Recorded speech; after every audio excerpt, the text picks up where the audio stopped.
নববর্ষ জানেন আজকে হলো আরবি নববর্ষ। আমাদের সমাজে আরবি বছর হিসাবই করা হয় না। 3টা বছর চালু আছে, এর মধ্যে ইংরেজি বর্ষ আমরা সবাই হিসাব রাখি 2025 সাল। বাংলাটাও এখন আমরা হিসাব রাখি না। আমিও জানতাম রাস্তাগুলো দলগুলো দেখে আসি না কত বাংলা সাল 1432 আষাঢ় মাস। বাংলাটাও আমাদের একটা বছর চালু আছে, গ্রামে বিশেষ করে বাংলা সংখ্যা হিসাব রাখে। আর একটা হলো আরবি বর্ষ। আরবি বর্ষটা অনেক শুধু মনে করে আরবদের বর্ষ। আরবি বর্ষটা শুধু আরবদের বর্ষ না, এটা হলো ইসলামী বর্ষ। এটা কি ইসলামী বর্ষ? আজকে হলো সেই ইসলামী বর্ষ, আরবি বর্ষের প্রথম তারিখ, মহররমের 1 তারিখ, তার মানে আরবি নববর্ষ। আমরা তো ইংরেজি সময় হেঁটে হ্যাপি নিউ ইয়ারের ঘটনা বলে যায়, শুভ নববর্ষ। শুভ নববর্ষ বলে মানুষ। আলোচনা শোনার আগে এই মাসলাটাও শোনেন যে এরকম বিভিন্ন বছরের কি বাংলা বছর, ইংরেজি বছর, আরবি বছর, শুভ নববর্ষ বলা এর বিধান বিধান করছে। দুইটা মত আছে। এক মত বলেন জায়েজ, কিন্তু সংখ্যাগরিষ্ঠ ওলামায়ে কেরামের মত হলো রাসূলুল্লাহ সাল্লাল্লাহু আলাইহি ওয়াসাল্লামের জীবনে অথবা সাহাবী বা সালাফ পূর্বসূরি নেককার ব্যক্তিগণ তাদের ইতিহাসে এরকম পাওয়া যায় না যে তারা নববর্ষ এভাবে বলে শুভ নববর্ষ। এই জন্য এই দুই মতের মধ্যে সামঞ্জস্য হলো শুভ নববর্ষ বলা এটা যদি ইবাদত মনে না করা হয়, একে আন্তরিক অন্যের কল্যাণ কামনার জন্য বলা হয়, যাতে পাক আপনার কল্যাণ করুন। আর বলা হয় কুল্লু আমিন বিখায়র, পুরা বছর তোমার কল্যাণের সাথে যায়, এরকম দোয়া করা একটা কোনো সমস্যা, এটা আপনি করতে পারবেন। শুধু শুভেচ্ছা মানে শুভ ইচ্ছা, আমার মনের ইচ্ছা, এর কোনো মূল্য নেই। মূল্য হলো দোয়া। ইসলাম শিখে তুমি দোয়া করো, তুমি একজন মুসলমানের জন্য কি করো? দোয়া করো, আল্লাহ পাক তোমাকে এই বছরটা ভালোর সাথে কাটান, কল্যাণের সাথে অতিবাহিত করার তৌফিক। ইসলামের শিক্ষা দোয়া করো। এই জন্য আমরা দেখি যখন চাঁদ হবে, প্রথম চাঁদ, তখন কিন্তু রাসূল একটা দোয়া হাদিসে শিক্ষা দিয়েছে। কি বলতে হবে?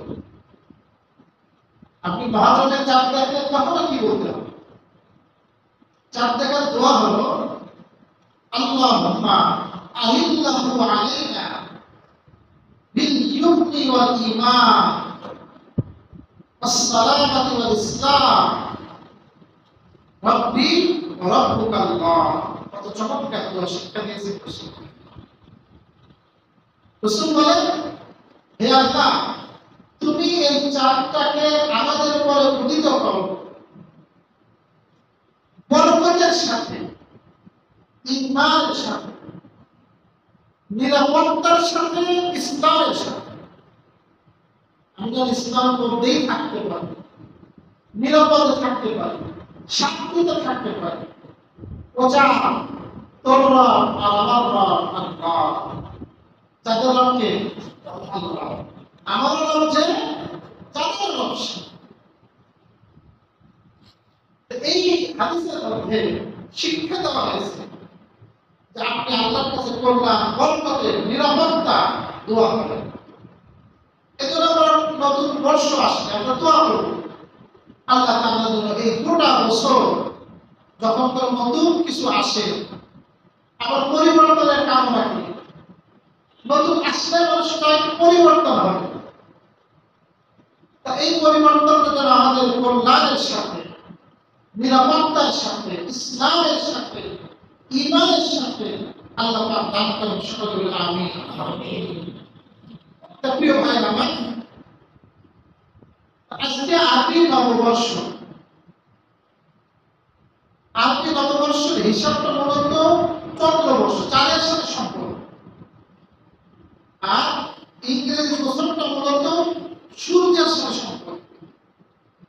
এজন্য চাঁদের বছরের তুলনায় সৌরবর্ষ 11 দিনের বেশি, 365 দিন, 31 মাস যায়।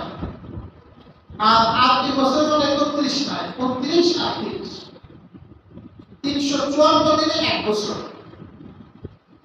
এর সাথে অনেক ইবাদতের সম্পর্ক। নামাজের সময় আপনার রোজা, হজ, কুরবানি, বিভিন্ন ইবাদতের সম্পর্ক এই চন্দ্রবর্ষের সাথে। এই জন্য চাঁদের হিসাব রাখা এটা হলো ফরজে কিফায়া।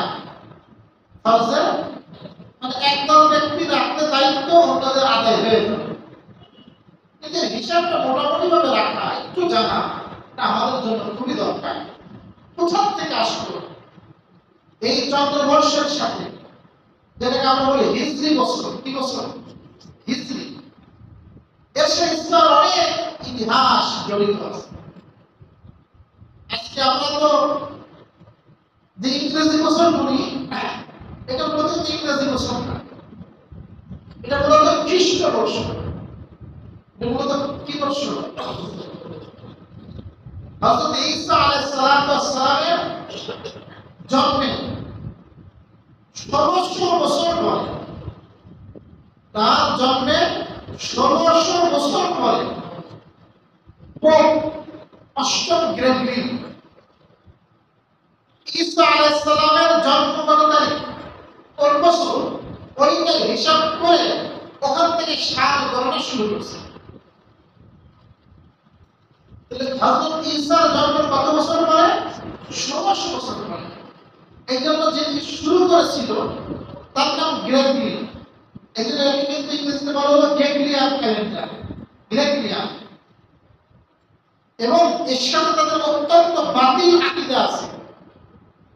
বাতিল আকীদা হলো তারা এই বছরটাকে বলে হলো, তাদের আকীদা হলো যে হযরত ঈসা আলাইহিস সালাম, তারা যাকে যীশু খ্রিস্ট বলে, সে হলো তাদের প্রভু বলে। নাউজুবিল্লাহ। ঈসা আসলে কি প্রভু? তিনি আল্লাহর নবী। আল্লাহ পাক তাকে পুত্র রূপে সৃষ্টি করেছিলেন। এই বাতিল আকীদা তাদের সাথে জড়িত আছে। এজন্য আপনি ইংরেজি ভাষায় হিসাব রাখেন, এটা তো জায়েজ, কিন্তু আরবিও খবর রাখেন, চাঁদুলে খবর নেওয়া। আরবি বছরের ইতিহাস হবে, এটাও রাসূলের জামানায় ছিল না। নবীজির ইন্তেকাল হলো, আবু বকর খলিফা হলেন, তিনিও চলে গেলেন। ওমরের খেলাফত কাল, ওমরের খেলাফত কালের 3য় অথবা 4র্থ বছর বিভিন্ন দেশ জয় হতে থাকলো।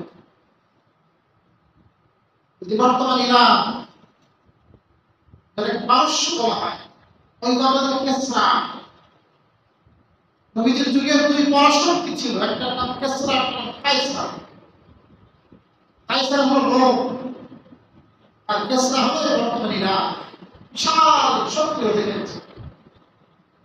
এই পারস্য বিজয় হযরত ওমরের খেলাফতকালে হয়েছে।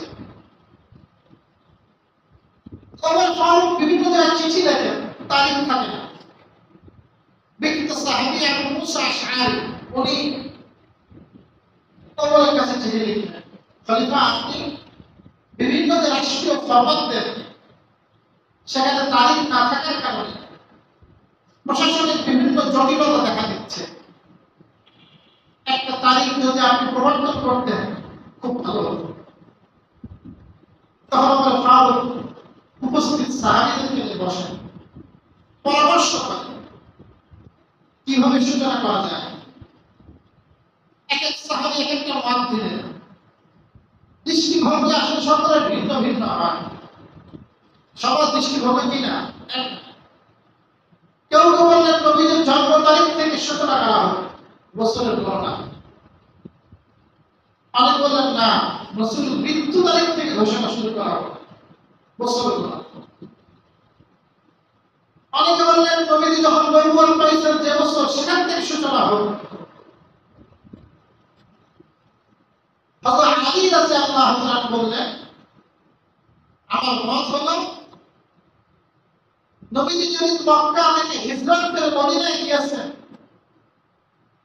এই হিজরত আল ফারিক বাইনাল হক ওয়াল বাতিল, হক বাতিলের মধ্যে পার্থক্য করে দিয়েছে হিজরত। কে? হিজরত। হিজরত মানে এক দেশ থেকে আরেক দেশে যাওয়া। নবীজি মক্কা ছেড়ে কোথায় গেছিলেন? মদিনা।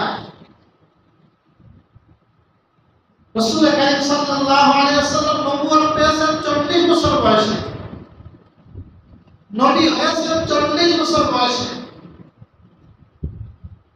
এরপরে দাওয়াতের কাজ করেছেন 13 বছর মক্কায়।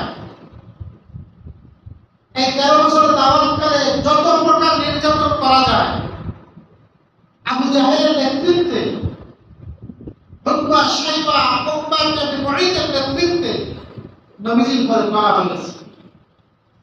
3 বছর শিয়াবে আবি তালেব বন্দী ছিলেন, গাছের পাতা খাইছেন, তাইফে রক্ত ঝরিয়েছেন, তারপরে মক্কায় ছিলেন, ছাড়েননি। আবু জাহেলকে দিন দিন ইসলামের কথা সব দিকে ছড়ায় যাচ্ছে। একটা চূড়ান্ত সিদ্ধান্ত নেওয়া দরকার। মক্কার তৎকালীন পার্লামেন্ট দারুল নাদওয়া, বর্তমানে বাইতুল্লাহর অংশ হয়ে গেছে, ওই দারুল নাদওয়ার পরামর্শ বসলো। সকল গোত্রের বড় বড় নেতারা জমা হল, আর সিদ্ধান্ত নিল মুহাম্মদের ব্যাপারে কি করা যায়। এত গুরুত্বপূর্ণ মজলিস, ইবলিস অনুপস্থিত থাকতে হতে পারে, ওর থাকতে হবে। ওর বিশাল আলখাল্লা পড়ে, বিশাল সুফি সুরাত দিয়ে ও হাতে সবাই বলতে কোথাও থেকে আসছে, বলে নাজদের সাহেব নসিব থেকে এসেছে, বসে বসে বসেছে। কি সিদ্ধান্ত নেওয়া যায়? একজন পরামর্শ দিল, ওর মক্কা থেকে বের করে দিল, ও যেখানে যাবে যা, ওর কোনো খবরই আমরা নেব না, আমরা আমাদের মতো নিরাপদ থাকব। ওই নজদি সাহেব বলে, ইবলিস বলে, মানুষের আকৃতিতে আসছে, বলে তোমরা তার মুখের ভাষা জানো না কত মিষ্টি, সে তো যেখানে যাবে তার মুখের ভাষা দিয়ে, তার ব্যবহার দিয়ে সবাইকে আকর্ষণ করবে, সবাই তার ভক্ত হয়ে যাবে, সেটা তোমাদের এখানেও চলে আসবে। এই কাজ করা যাবে। তার একজন বলে এক কাজ করে শীতল যে বেঁধে রাখবে, ঝামেলা শেষ, তাও হবে না। তার যে সমস্ত অনুসারী আছে তারা তাকে জীবনের থেকেও বেশি ভালোবাসে। সাহাবায়ে কেরাম নবীকে যেমন ভালোবাসতেন, জীবনের থেকেও বেশি। উহুদের যুদ্ধে 3000 কাফের তীর মারতেছে একসাথে। কয় হাজার? 3000। আর ময়দানে আল্লাহ রাসূল সাথে কোন কোন সময় 2 জন, কোন কোন সময় 4 জন, কোন কোন সময় 9 জন 12 জন। একবার রাসূল ময়দানে একা পড়ে আছেন বলতে গেলে, সাথে বিশেষ করে আবু তালহা আছেন, তালহা আছেন, সাঈদ ইবনে আবি ওয়াক্কাস আছেন। এই একজনের নাম তালহা আর একজনের নাম আবু তালহা। এই আবু তালহার পাশে আছেন, তালহাও পাশে আছেন। তালহা রাদিয়াল্লাহু আনহু নিজের হাতটাকে ঢাল বানিয়েছে, যত তীর আসে নিজের হাত দিয়ে রাসূলের গায়ে যেন তীর বিদ্ধ না হয়, নিজের হাতটা রাসূলের সংরক্ষণ করেছে। ওনার হাতে পুরো শরীরে 39টা তীরের আঘাত ছিল, পুরো হাত। এই জন্য বলা হয় জীবন্ত শহীদ হযরত তালহা রাদিয়াল্লাহু আনহু। আবু সিদ্দিক বলতেন উহুদের দিন টোটালটাই শ্রেষ্ঠত্ব নিয়ে গেছে তালহা রাদিয়াল্লাহু আনহু। রাসূল বলতেন তালহা তাহলে জান্নাত নিজের পরে অবশ্যই করে গেছে। উনি আশায় মুবাশশারা 10 জন সুসংবাদপ্রাপ্ত সাহাবী একজন অন্যতম সাহাবী, তার নাম কি? তালহা। এর নাম 5 নম্বরে 4 নম্বর পরে তালহার নাম। এমন বড় ব্যক্তি ছিলেন তালহা, নিজের হাত আহত করে, শরীর আহত করে রাসূলকে বাঁচাইছে। আর আবু তালহা কি করে? নবী মাঝে মাঝে উকি মারে, দেখি কি কোথা থেকে আসে। আবু তালহা বলেন ইয়া রাসূলুল্লাহ লা তুশরিক ইউসিবুকা সাহাবুন মিন সিহাবিল গায়ব তাহরি দুনা নাহরি। হুজুর আপনি মাথা উঁচু করবেন না, আপনার শরীরে একটা তীর বিদ্ধ হতে পারে, আমাকে আহত হতে দেন। আমার সিনা আপনার সিনার সামনে, আমার জীবন আপনার জন্য কুরবান। ইয়া রাসূল সুবহানাল্লাহ, এরা তো ভালোবাসা সাহাবা, জীবন দিয়ে ভালোবাসা। তো তাই হবে না কাফেররা হবে, কাফেররা হতো কত রাজত্ব সাথে গেছে, কিন্তু নবীর সাহাবীরা নবীকে ভালোবাসে, ওযু করে, ওযু করার পরে একটু পানি অবশিষ্ট থাকে, ওই পানিটা কে নেবে, কে গায়ে রাখবে, কে পান করবে, কে শরীরে বাছাই করবে, এই জন্য কারাকারি দেখে। সুবহানাল্লাহ, রাসূল একটা হুকুম করবে, ইশারা করবে, ইশারাটা পালন করার জন্য একেবারে ওদের মধ্যে প্রতিযোগিতা শুরু হয়ে যায়। এমন ভালোবাসিত সাহাবায়ে কেরাম কাকে? আল্লাহ রাসূল। এখন বলে যদি তাকে শিকল দিয়ে আটকে রাখো, তারা ঐক্যবদ্ধ হয়ে তাকে ছাড়াই দেয়। কি করা যায়? এবার আবু জাহেল পরামর্শ দিল, এইবারে পরামর্শ দিল, আমি বলি সিদ্ধান্ত যেটা নেওয়া দরকার, তার আশপাশ দিয়েও যাচ্ছে না। সিদ্ধান্ত যেটা নেওয়া দরকার, তার একটাই সিদ্ধান্ত, তাকে হত্যা করতে হবে না। এবং এই হত্যা আমাদের যত বড় বড় গোত্র আছে, প্রত্যেক গোত্র থেকে একজন সে অংশগ্রহণ করবে। একসাথে 11 জনকে তরবারি দেওয়া হবে, 11 জন একসাথে ওই তরবারি তারপরে চালায় হত্যা করবে, যেন দোষ কারণ এখন না হয়। মুহাম্মদের বংশ আনতে মানাফ তারা যদি প্রতিশোধ দিতে চায়, আমাদের 11 গোত্রের বিরুদ্ধে প্রতিশোধ দিতে পারবে না। দেখেন না, আমি দেখা যখন রাষ্ট্রের বিরুদ্ধে লড়তে যায়, বড় বড় পরাশক্তির বিরুদ্ধে লড়তে যায়, তখন ন্যাটো নিয়ে যায়, একসাথে একা যায়। ন্যাটো আছে, অনেক দলকে বানাইছে, নিয়ে যাতে করে ওকে একা পরাস্ত করতে হয়। 10 সময় পরে আসে, কয়েকজনের সম্ভব। তো ওই সেই মুসলিমদের পলিসি। আবু জাহেলের সিদ্ধান্ত শুনে ইবলিস বলে, বাহ, চমৎকার সিদ্ধান্ত, এটাই চূড়ান্ত, হত্যা করতে হবে। 11 জন তৈরি হয়ে গেল। আবু জাহেলও তার মধ্যে আছে, তরবারি নিয়ে সময় সিদ্ধান্ত হলো রাত 12টার পরে একজনের আত্মহত্যা করবো, ঘরের মধ্যে তাকে শেষ করে দেওয়া, ঘর থেকে বের হয়ে শেষ। এদিকে আল্লাহ রাসূল সাল্লাল্লাহু আলাইহি ওয়াসাল্লাম ওহীর মাধ্যমে জানানো হলো 13 বছর রাসূল আছে, যাওয়ার কোনো ইচ্ছা ছিল না।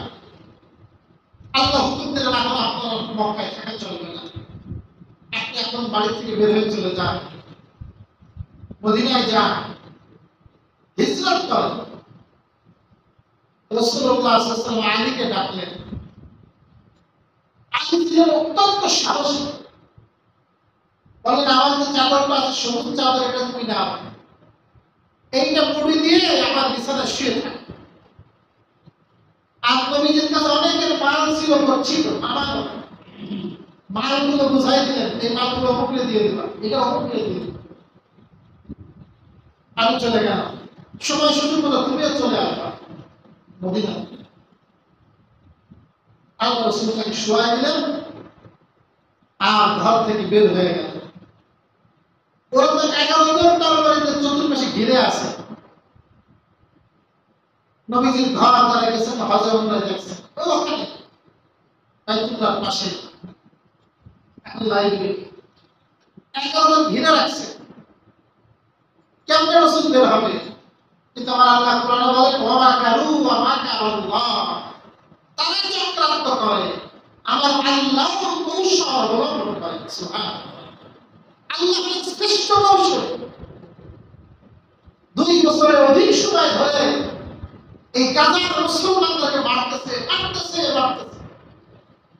সারা বিশ্বের মুসলমানরা চোখের পানি ফেলে দোয়া করতেছে। আল্লাহ রাসূল বলতেছে, আল্লাহ মাতা রাসূলুল্লাহ, তোমার সাহায্য কবে আসবে বলো। এই ছোট ছোট শিশুদের কান্না, তাদের এই ক্ষুধার কষ্ট, আহত রক্তাক্ত শরীর, এটা আল্লাহর দশ বরদাস্ত করা যায়। শুধু মুসলমান করে না, অনেক বিধর্মী যাদের অন্তরে কিছু মানবতা আছে তারাও বলতেছে কি করতেছে না। আমরা মনে করতেছিলাম আমরা আমাদের জীবনে দেখতে পাবো না, এমন পরাশক্তি ইসরায়েল আর তার সমর্থকতা আমেরিকা এমন ভাবে আরব রাষ্ট্রগুলো তাকে ভয় পায়, মুখে শুধু বিবৃতি দেবে, নিন্দা জানাবে, এই নিন্দাও তারা জানায়, ভয় পায়, এত ভয় পায়। তার জন্য আমার কিছু হামলা হয়, আর আমি তো তার হামলাদের কিছুই করতে পারবো না, তার আইনের লোক আছে। এইভাবে ভয়ে ততস্থ, আর আমরা মনে করতেছিলাম এইটা আমরা দেখতে পারবো না, কিন্তু আল্লাহ বান্দা দোয়া কবুল করে। ওর সূরা ভিন্ন হয়, ওর সিস্টেম ভিন্ন হয়, আল্লাহর কৌশলে ভিন্ন হয়। যখন মানুষের কল্পনাও থাকে না, এই অকল্পনীয় ভাবে আল্লাহর ফয়সালা এসে যায়। চিন্তা করতে পারছেন কোথায় ইরাক, কোথায় আপনার ইসরায়েল? 1,500-2,000 কিলোমিটারের দূরত্ব, সেই 1,500-2,000 কিলোমিটার দূর থেকে সে ব্যালিস্টিক ক্ষেপণাস্ত্র মারছে ও আপনার উপর থেকে, বায়ুমণ্ডলের উপর থেকে চলে যায়। আল্লাহ, কি সবর, কি শিক্ষা! আজকে আমাদের এসএসসি পরীক্ষা চলতেছে বাংলাদেশে, এইচএসসি, আমাদের অনেকে সন্তান পরীক্ষা দিচ্ছে। আমরা দোয়া করি আল্লাহ সবাইকে কামিয়াব করুন। আমাদের নিয়ম কি? আমাদের নিয়ম তো ভালো না। আমরা আমাদের সন্তানদেরকে জাগতিক শিক্ষা দিই, পরবর্তী বেশি নিয়ম থাকে কি বড় কামাল, টাকা পয়সা কামাল। আপনি নিয়মকে দুরস্ত করেন, আপনার ছেলে বিজ্ঞানী হবে, দেশের জন্য, ইসলামের জন্য কাজ করবে, নিয়ম ভালো করে শিক্ষা, এটা সব হয়ে যায়।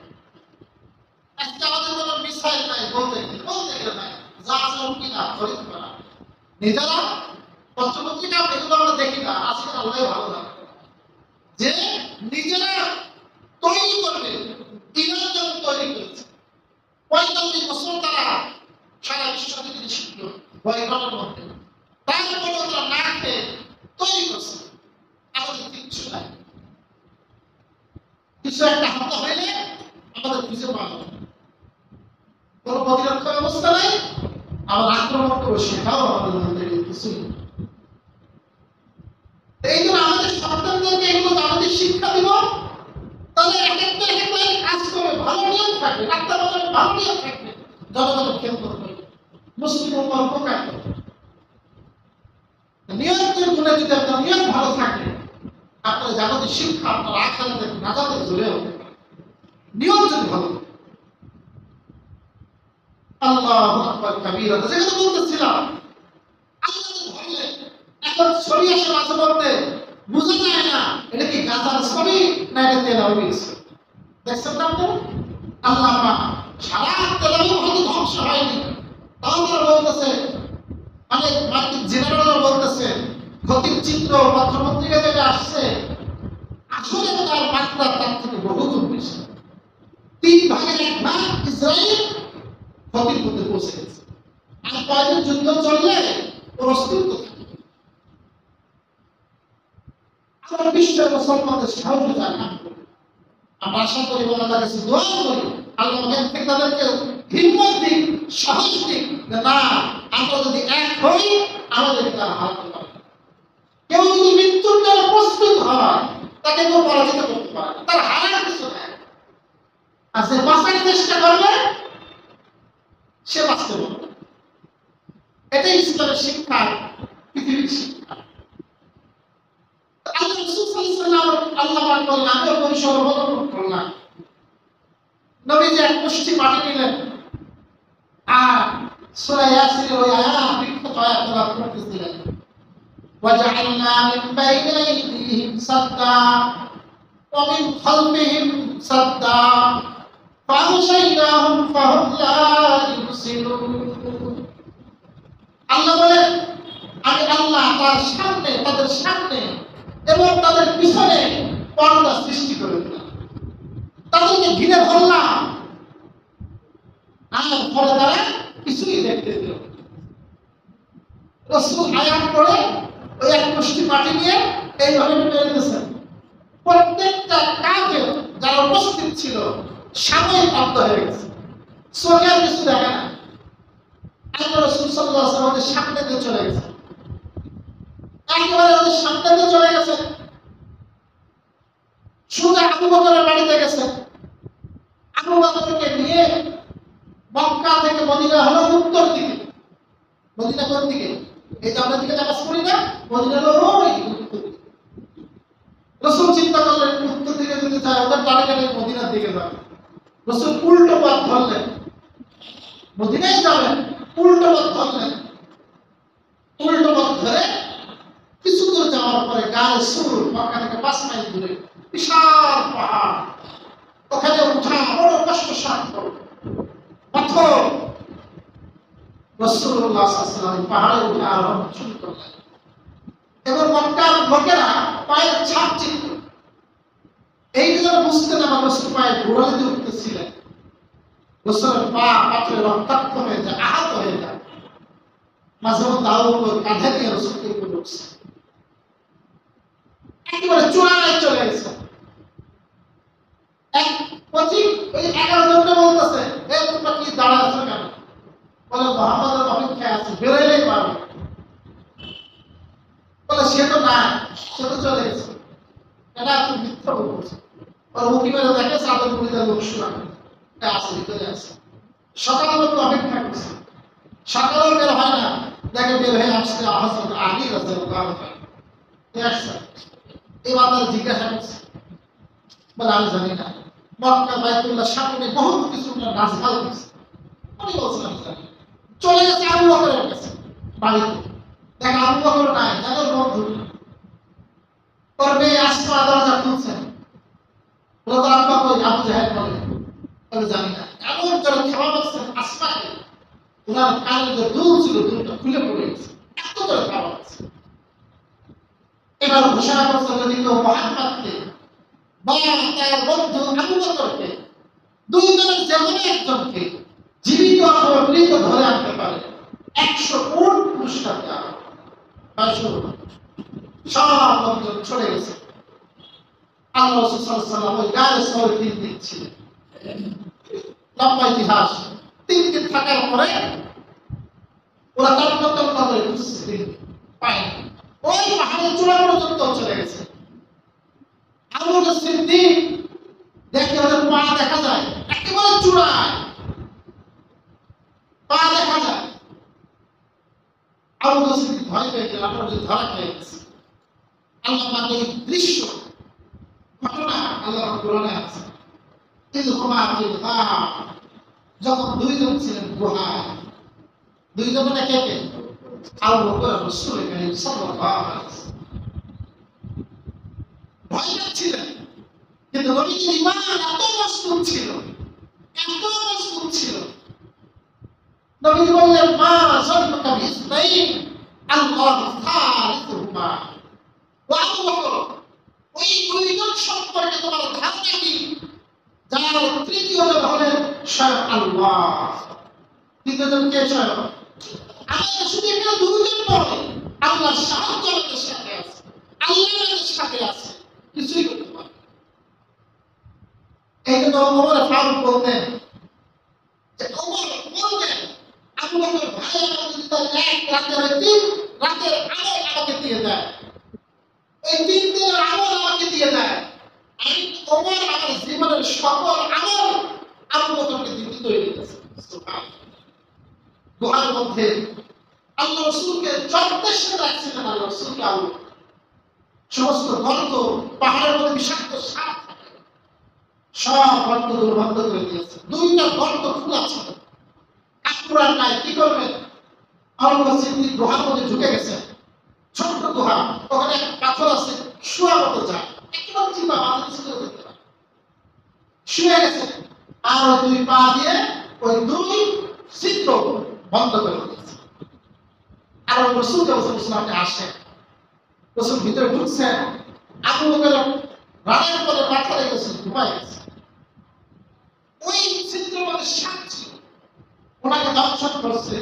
এত বিষাক্ত সাপ, পাহাড়ের সাপ খুব বিষাক্ত হয়, পানির সাপগুলো কত বিষ থাকে। সিদ্দিক একবার তাও মনে না, কি ভালোবাসা রাসূলের ঘুম ভেঙে যাবে, চোখের একটা পানি রাসূলের উপরে পড়ছে, রাসূলের ঘুম ভেঙে গেছে। আবু বকরকে বলা, কি হয়েছে বলো? বলে, ইয়া রাসূলুল্লাহ, আমাকে সাপ করে দংশন করছে। আল্লাহ রাসূল দেখি ওই জায়গায় রাসূলকে থুতু দিয়ে দিলেন। আল্লাহ রাসূল থুতু একেবারে এমন কাজ করছে, সঙ্গে সঙ্গে ওর সুস্থ হয়ে গেছে। এর অসংখ্য ঘটনা আছে। সাহাবা চোখ কাটা হয়ে গেছে, থুতু দিতে আল্লাহ রাসূল চোখ ভালো হয়ে গেছে। রাসূল থুতুর মধ্যে অনেক বরকত ছিল। তাই হোক প্রিয় ভাই, এই 3 দিন পরে যখন ওরা পূজাপতি বন্ধ করে দিয়েছে, এরপর আল্লাহ রাসূল মক্কা থেকে মদিনায় চলে গেছে। যাওয়ার পথে অনেক ঘটনা আছে। মদিনা যাওয়ার পরে একে একে সাহাবারা সব মদিনায় চলে গেছে। এরপর মদিনায় ইসলাম একেবারে জিন্দা হয়ে গেছে, দাওয়াত ছড়ায় গেছে, আলাদা একটা রাষ্ট্র প্রতিষ্ঠা করেছে। তাহলে এই যে রাসূলের মক্কা থেকে মদিনায় হিজরত, এর সাথে ইসলাম অনেক ইতিহাস আছে। আল্লাহ তাআলা বললেন, আপনি বছরের গণনা শুরু করবেন, তাহলে আপনি মুহররম মাস থেকে, আর রাসূলের যেদিন থেকে হিজরত করেছে সেইটাকে প্রথম বছর হিসাব করে আপনি মাস গণনা শুরু করেন। তা আল্লাহ রাসূলের ইন্তেকালের প্রায় 16 বছর পর ওমরের খেলাফত কালে এই হিজরি বর্ষ প্রবর্তন করা। কয় বছর পর? 16 বছর। এই এখন থেকে এখন 1447, মানে 1447 আগে আল্লাহ রাসূল মক্কা থেকে মদিনায় হিজরত করেন। কত বছর আগে? 1447 বছর। এই মাসটা মুহররম মাস, আরবিতে অত্যন্ত গুরুত্বপূর্ণ মাস। আল্লাহ পাক কোরআনে বলেন, এই মাসটা হলো আশহুরুল হুরুম, অত্যন্ত সম্মানিত মাস। এই সম্মানিত মাসে কিছু আমল আছে। একটা আমল, এক সাহাবী রাসূল নবীজির কাছে আসছেন, এসে বললেন, ইয়া রাসূলুল্লাহ, আমি যদি রমজানের পরে কোন মাসে আমল করতে চাই, তাহলে কোন মাসে আমল করব? নবীজি বলেন, তাহলে তুমি শাহরুল্লাহিল মুহররম, আল্লাহর মাস মুহররম মাসে তুমি রোজা রাখবে। কি মাস? এই মাসটাকে আল্লাহ রাসূল কি মাস বলেছেন? আল্লাহর মাস। সব মাসই আল্লাহ, কিন্তু সম্মানের কারণে রাসূল বলেছেন এই মাসটা কি মাস? আল্লাহর মাস। নবীজি বলেন, ফীহি ইয়াউম, এই মাসের মধ্যে এমন একটা দিন আছে যে দিন তাআল্লাহু আলাইহি আলা কওমি, আল্লাহ পাক একদল মানুষের তওবাকে ওই দিনে আল্লাহ পাক মাফ করে দিয়েছেন, কবুল করেছেন। ওয়া ইয়াতুবু ফীহি আলা কওমিন আখারিন, আবার আরেক দল মানুষ কিয়ামত পর্যন্ত এই দিনে যারা যারা আল্লাহর কাছে ক্ষমা চাবে, আল্লাহ পাক তাদেরকে মাফ করে দেবেন। গুনাহ মাফের কিছু সময় আছে, কিছু দিন আছে। তা সেই দিনটা অনেকে বলেছেন আশুরার দিন। কোন দিন? মুহররমের 10 তারিখ। মুহররমের 10 তারিখ আশুরা রোজা, ইংরেজি পড়তেছে 6 তারিখ। আমরা ইনশাআল্লাহ আরো একটা জুমা পাবো। তা ওই আশুরা রোজা সম্পর্কে, কারবালা সম্পর্কে আমরা আরো ইনশাআল্লাহ আগামী জুমায় আলোচনা শুনবো। আল্লাহ সুবহানাহু ওয়া তাআলা এই মাসের আল্লাহ পাক সম্মান রক্ষা করার তৌফিক দান করুন। বেশি বেশি আল্লাহর কাছে ইস্তিগফার করার তৌফিক দান করুন।